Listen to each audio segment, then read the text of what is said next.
ನಮಸ್ತೆ ಎಲ್ರಿಗೂ. ಇವತ್ತು ಗುಂಟೂರು ಚಿಕನ್ ಹೇಗೆ ಮಾಡೋದು ಅಂತ ತೋರಿಸ್ತಾ ಇದ್ದೀನಿ. ಇದಕ್ಕೆ ಮೊದಲಿಗೆ ಒಂದು ಕುಕ್ಕರ್ ಇಟ್ಕೊಂಡು 1.5 kg ಚಿಕನ್ ಹಾಕ್ಕೊಂಡಿದ್ದೀನಿ. ಇದಕ್ಕೆ 1 ಸ್ಪೂನ್ ಅರಿಶಿನ, 1 ಸ್ಪೂನ್ ಸಾಲ್ಟು, 1 ಗ್ಲಾಸ್ ನೀರು ಇದಿಷ್ಟು ಹಾಕಿ ಮಿಕ್ಸ್ ಮಾಡಿ ಕುಕ್ಕರ್ ಮುಚ್ಚಳ ಮುಚ್ಚಿ 1 ವಿಜಿಲ್ ಬರ್ಸ್ಕೊಳ್ಳೋಣ. ಇದನ್ನು ಇನ್ನೊಂದು ಕಡೆ ಒಂದು ಕಡಾಯಿಗೆ 1 ಗ್ಲಾಸ್ ನೀರು ಹಾಕಿ ಇದಕ್ಕೆ 4 ಗುಂಟೂರು ಮೆಣಸಿಕಾಯಿ, 4 ಬೇಡಿಗೆ ಮೆಣಸಿಕಾಯಿ, ಇದಕ್ಕೆ 2 ಏಲಕ್ಕಿ, 1-2 ಚಕ್ಕೆ, 5-6 ಲವಂಗ, 1 ಸ್ಪೂನ್ ಜೀರಿಗೆ, 2 ಸ್ಪೂನು ಧನಿಯಾ ಇದಿಷ್ಟು ಹಾಕಿ ಒಂದು 10 ನಿಮಿಷ ಇದನ್ನು ನೀರಲ್ಲಿ ಬೇಯಿಸ್ಕೋಬೇಕು. ಒಂದು 10 ನಿಮಿಷ ಬೆಂದಿರೋದನ್ನ ಈಗ ಸೋಸ್ಕೊತಾ ಇದ್ದೀನಿ. ನೀರು ಬೇಡ, ಬರೀ ಅದನ್ನು ಬೇಯಿಸಿರುವಂಥದ್ದು ಮಾತ್ರ ತೊಗೊಂಡು ರುಬ್ಕೊಳ್ಳೋಣ. ಈಗ ಸ್ವಲ್ಪ ನೀರು ಹಾಕಿ ಇದನ್ನು ನುಣ್ಣಗೆ ರುಬ್ಬಿಟ್ಕೊಳ್ಳೋಣ. ಇದನ್ನು ನುಣ್ಣ ಪೇಸ್ಟ್ ಥರ ಹಾಕಬೇಕು. ಇನ್ನೊಂದು ಕಡಾಯಿಗೆ ಒಂದು 50 ಗ್ರಾಮ್ ಎಣ್ಣೆ ಹಾಕ್ಕೊಂಡು 4 ಗುಂಟೂರು ಮೆಣಸಿಕಾಯಿ ಹಾಕ್ಕೊಂಡಿದ್ದೀನಿ.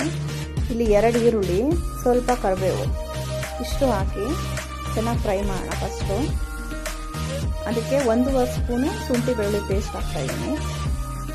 ಹಾಕಿ ಹಸಿ ಸ್ಮೆಲ್ ಹೋಗೋವರೆಗೂ ಚೆನ್ನಾಗಿ ಫ್ರೈ ಮಾಡಿಕೊಂಡು ಇದಕ್ಕೆ ಸ್ವಲ್ಪ ಅರಿಶಿನ ಹಾಕಿ ಮತ್ತೆ ಚೆನ್ನಾಗಿ ಫ್ರೈ ಮಾಡ್ಕೊಳ್ಳೋಣ. ಈಗ ಇದಕ್ಕೆ ರುಬ್ಬಿರೋ ಅಂಥ ಮಸಾಲೆ ಹಾಕೋತಾ ಇದ್ದೀನಿ. ಹಾಕ್ಕೊಂಡು ಇದನ್ನೊಂದು 2 ನಿಮಿಷ ಫ್ರೈ ಮಾಡ್ಕೋಬೇಕು. ಆಮೇಲೆ ಚಿಕನ್ ಬೇಯಿಸಿರೋವಂಥ ನೀರನ್ನ ಹಾಕೋತಾ ಇದ್ದೀನಿ. 1 ಗ್ಲಾಸು. ಇದಕ್ಕೆ ಜೀರಿಗೆ ಪುಡಿ, ಪೆಪ್ಪರ್ ಪುಡಿ ಅರ್ಧ ಸ್ಪೂನು ಹಾಕ್ಕೊಂಡು ಒಂದ್ಸತಿ ಚೆನ್ನಾಗಿ ಮಿಕ್ಸ್ ಮಾಡ್ಕೊಳ್ಳೋಣ. ಇದಕ್ಕೆ ಒಂದು 50 ಗ್ರಾಮು ಗೋಡಂಬಿ ಪುಡಿ ಹಾಕಿದ್ದೀನಿ. ಇಲ್ಲಿ ಗೋಡಂಬಿನ ನುಣ್ಣಗೆ ಪುಡಿ ಮಾಡಿ ಹಾಕ್ಕೊಳ್ಳೋದಷ್ಟೇ. ಇದಕ್ಕೆ ಬೇಯಿಸಿರೋ ಅಂಥ ಚಿಕನ್ ಆ್ಯಡ್ ಮಾಡ್ತಾಯಿದ್ದೀನಿ. ಈಗ ಹಾಕಿ ಚೆನ್ನಾಗಿ ಮಿಕ್ಸ್ ಮಾಡಿ ಇದನ್ನು ಕುದಿಯೋಕ್ಕೆ ಬಿಡಬೇಕು. ಇದು ಕುದಿಯೋಕ್ಕೆ ಸ್ಟಾರ್ಟ್ ಆದಮೇಲೆ 2 ಸ್ಪೂನು ಸೋಯಾ ಸಾಸ್ ಹಾಕ್ತಾಯಿದ್ದೀನಿ, 1 ಸ್ಪೂನು ವಿನಿಗರ್ ಹಾಕ್ತಾಯಿದ್ದೀನಿ. ಹಾಕ್ಬಿಟ್ಟು ಚೆನ್ನಾಗಿ ಮಿಕ್ಸ್ ಮಾಡಿ